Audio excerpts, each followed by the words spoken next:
Girlfriend है एक वो पुष्पा थी और मैं खुशका था। मैं किसी मॉल जाऊं Khushka my best friend she is a female. ये है साइम खान जो एक टीवी चैनल पर बतौर न्यूज कास्टर जॉब कर रहे हैं। इन्होंने अपनी एक random funny video social media पर लगाई जो खासी वायरल हो गई। इस वीडियो के पीछे असल कहानी क्या है, जानिए इन्हीं की जुबानी। आपने अपनी जर्नी कैसे स्टार्ट की and what was your main concept of becoming an anchor? So Fatima, I was one of the kids जो बहुत बचपन से ना बहुत ही पैम्पर्ड होते हैं और बहुत ही कंट्रोल्ड इन्वायरमेंट में बड़े होते हैं। तो मुझे नहीं पता था कि एंकर बनना है या डॉक्टर बनना है, क्या बनना है। अम्मा ने बताया था कि डॉक्टर ही बनना है बेटा बड़े होके। लेकिन फिर वो ओ लेवल्स किया, ए लेवल्स के बाद वो मेरिट आया ही नहीं, वो वाला जो आता है MD कैट वाला जो सीन होता है वो नहीं हो पाया। फिर शौक बचपन से था ना बड़ा बोलने शोलने का, तैयार श्यार होने का, और बड़ा शौक था कि लोग मुझे देखें। एंड मेरी एक वाइब भी बचपन से ऐसी थी कि मैं जहाँ जाता था पीपल यूज्ड टू लुक के कौन बच्चा आया, कोई कौन आया। तो फिर मैंने कहा चलें ठीक है, अब और तो कुछ नहीं हो सकता, अब डॉक्टर तो नहीं बन सकते, अब नंबर ही नहीं आए, ग्रेड्स ही नहीं आए। मतलब अच्छे ग्रेड्स थे मेरे लेवल्स में, लेकिन फिर भी वो मेरिट नहीं बना। स्टार से 2 A's थे और एक B था मेरा। अच्छा, बट स्टिल वो बड़ी बात है कि A लेवल्स में भी 2 A आ जाएं। एग्जैक्टली। तो फिर जनाब वो फिर बीकन हाउस नेशनल यूनिवर्सिटी से मैंने ग्रेजुएशन की मीडिया साइंस के अंदर, मास कम्युनिकेशन के अंदर। और फिर जब मैं फर्स्ट सेमेस्टर में था ना, तब मैंने डिसाइड कर लिया था कि अब ना इस डिग्री के पैसे हलाल ऐसे ही होंगे कि ना एंकर बन जाओ। अच्छा, हाँ। कि जो 25-30 लाख रुपए लग रहा है ना बेटा, ये ऐसे ही निकलेगा वापस कि आप ना कुछ अब बेसिकली और क्या कर सकते हैं। अब देखिए ना, कन्वेंशनल मीडिया जो मास मीडिया जो है उसके अंदर हाईएस्ट पेड जॉब एक एंकर की है। आपको तो पता है सारे हालात का।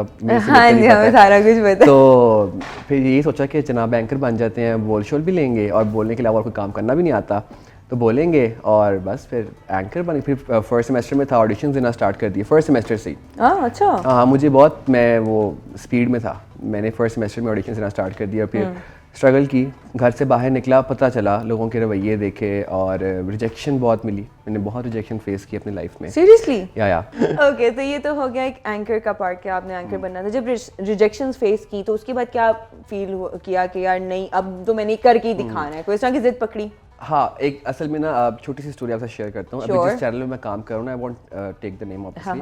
तो मैं जब फर्स्ट सेमेस्टर में था ना, तो मैं इसी चैनल में गया एक बहुत बड़ी सिफारिश के साथ, to be honest.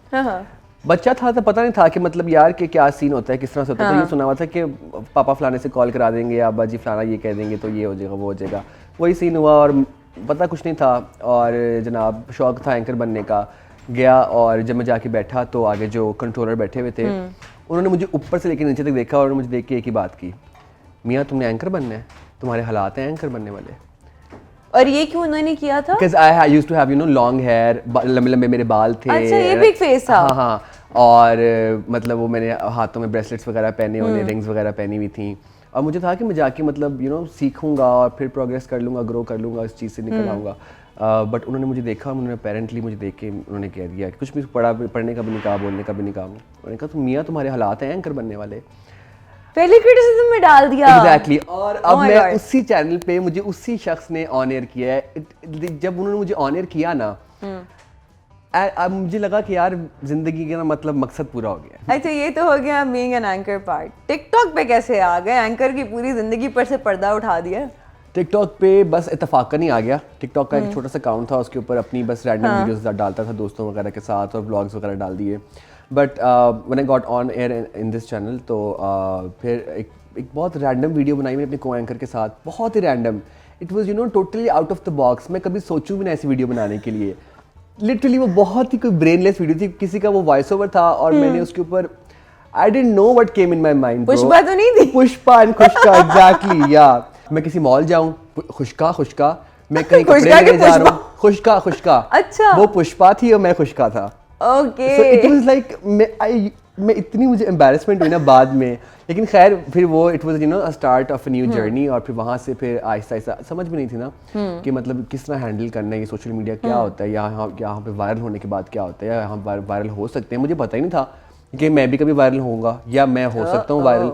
I had no clue, मुझे नहीं पता था कि मैं वायरल हो जाऊँगा या मैं कोई फेमस बंदा बन जाऊंगा। नहीं, मुझे यही पता था कि जो जितनी भी पॉपुलैरिटी है ये मुझे स्क्रीन से मिलनी है, और जितनी मिल रही है, जितने कॉन्टैक्ट्स हैं, जितने लोग कॉन्टैक्ट कर रहे हैं, बस यही है। इससे आगे की क्या दुनिया है वो मुझे नहीं पता थी, वो मुझे पुष्पा के बाद पता चली। अच्छा, वो पुष्पा के बाद पता चली। वो मुझे खुशका बनने के बाद पता चली। और फिर मुझे तो खुशका के साथ कितनी लड़कियों ने आके सबसे पहले सेल्फीज ली? बहुत ज़्यादा। मैं वही आपको बता रहा हूँ कि मैं एच ब्लॉक जाऊँ, अक्सर मैं वहाँ जाता हूँ, मेरे घर के पास है, तो वहाँ खड़ा होता था तो पीछे से खुशका की आवाज़ें, और कहीं किसी मॉल में जाओ वहाँ पे खुशका, और मतलब इस तरह का अवाम ने ना, लोगों ने प्यार बहुत दिया। नेक्स्ट क्वेश्चन बड़ा शरारती वाला मेरे साथ और वो ये है कि गर्लफ्रेंड है?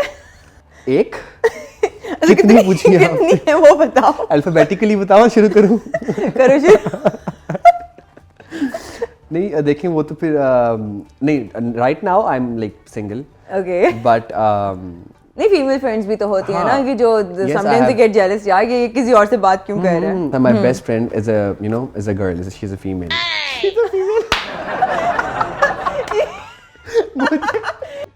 नहीं, ये मैं इसके आगे भी आपको बड़े अच्छे पॉइंट्स दूंगा, इसको प्लीज निकाल देना। तो मेरी जो बेस्ट फ्रेंड है, बेसिकली आपको बताया था, मेरा बहुत अच्छा ताल्लुक है, और मेरी ऑब्वियसली सोशल लाइफ है। फातिमा, आपको पता है इस मीडिया के अंदर, if you don't have a social life, if you don't have enough contact, you are dead. तो you are dead and you are dry. Exactly. तो फिर वो सब तो जिंदगी का हिस्सा है, वो तो फिर लेके चलना पड़ता है साथ साथ। अच्छा, ये स्टैंड बाय वाला क्या सीन था? हमें बता रहे थे। मैं आपको एक्चुअली अभी जो ऑफ एयर स्टोरी सुना रहा था, तो हुआ ये कि मैं आपको ये बता रहा था कि मैं कभी कभी खुद भूल जाता हूँ कि मैं एक न्यूज़ एंकर हूँ, और मैं ऑन एयर जाता हूँ, और मैं बुलेटिन भी करता हूँ, भूल जाता हूँ, मैं भूल जाता हूँ लिटरली। तो अब मैं ना स्टैंड बाय पे था, और ब्रेकिंग थी, और पीछे से ना हमारी एक प्रोड्यूसर आयशा ने कहा कि साइम स्टैंड बाय, और ना मैं फ़ौरन ऐसे बैठ गया, स्टैंड बाय फुल बैठा हूँ, मैंने टाई शाई सेट कर ली। अब ना ब्रेकिंग आई मेरे फ़ोन के ऊपर, मैंने फ़ोन साइड से पकड़ा। अब फ़ोन एक ऑलरेडी इतनी डिस्ट्रैक्टिंग चीज़ है, मैं ADHD का मरीज़।